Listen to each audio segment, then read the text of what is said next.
如果你喺香港有架依啲個樓車，如果係想翻身嘅，你睇到依條視頻，你執到寶啦。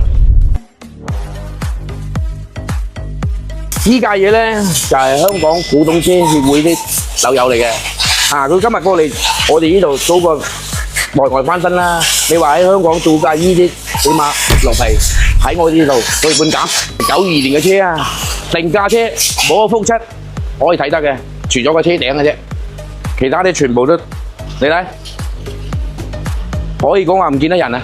如果你可以真係可以其他車房嘅話，個老細睇得都拗晒頭喎。大家都知啦，我九爺做幾多港澳車嘅咧，同埋咩質地嘅咧，你睇下呢啲。如果你都有架呢啲嘅古董車想收藏嘅話，你上嚟揾我九爺，我發多啲港澳車翻新嘅案例俾你睇下。